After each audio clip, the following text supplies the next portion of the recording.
मैंने कभी hostel life को इतना सीरियसली नहीं लिया था। मेरे लिए ये बस एक नई शुरुआत थी। नई जगह, नए लोग और थोड़ा सा फ्रीडम। लेकिन रूम नंबर 309 में शिफ्ट होने के बाद मुझे समझ आया कि कुछ जगहें खाली नहीं होती, वो बस इंतजार कर रही होती हैं। पहले दिन सब नॉर्मल था। रूम छोटा था, लेकिन ठीक ठाक। एक बेड, एक टेबल और सामने वाली दीवार पर पुराना सा आईना। वार्डन ने चाबी देते वक्त बस इतना कहा था, अगर कुछ अजीब लगे तो रूम बदल लेना। उस समय मुझे लगा वो मजाक कर रहा है। पहली रात करीब 2 बजे मेरी नींद खुली। हवा सरसराती है, खिड़की बंद थी, फिर भी ठंडी हवा जैसे कमरे में घूम रही थी। मैंने सोचा शायद बाहर बारिश हो रही होगी, लेकिन तभी मुझे लगा कि कमरे में कोई और भी है। मैंने धीरे से आंखें खोलीं। सामने वाले बेड पर कोई बैठा था।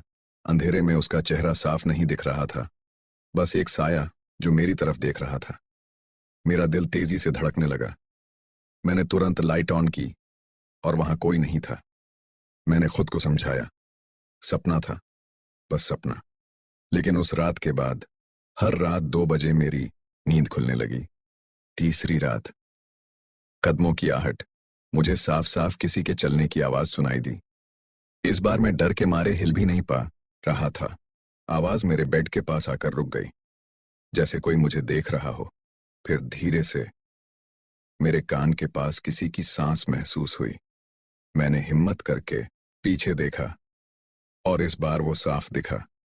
एक लड़का, मेरी ही उम्र का, गीले बाल, फीका चेहरा और आंखें पूरी काली।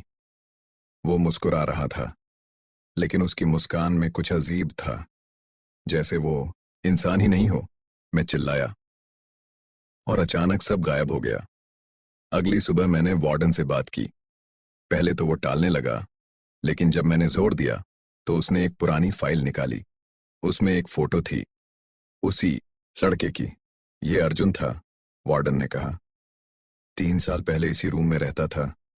एक रात उसकी मौत हो गई। कहते हैं उसने खुदकुशी की थी, लेकिन असली वजह कोई नहीं जानता। मेरे हाथ कांपने लगे।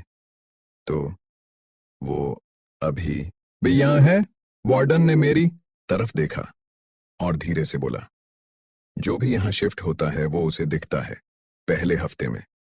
मैंने तुरंत रूम बदलने का फैसला किया। उसी दिन अपना सामान पैक किया और दूसरे ब्लॉक में शिफ्ट हो गया। सब कुछ ठीक हो गया, या कम से कम मुझे ऐसा लगा। लेकिन कहानी यहीं खत्म नहीं हुई। नई रूम में पहली रात मैं चैन से सो रहा था। कोई अजीब आवाज नहीं, कोई साया नहीं। मुझे लगा अब सब खत्म हो गया है। फिर रात के 2 बजे मेरी नींद फिर से खुली। दरवाजा चरमराया। मैंने धीरे से आंखें खोली और इस बार मेरा खून जम गया। कमरे के कोने में वही लड़का खड़ा था, लेकिन इस बार वो अकेला नहीं था। उसके पीछे एक और साया खड़ा था और वो मुझे देख रहा था। धीरे धीरे वो दोनों मेरी तरफ बढ़ने लगे और तभी मुझे समझ आया, वो सिर्फ उस रूम में नहीं था, वो मेरे साथ आ गया था। दूर घंटी।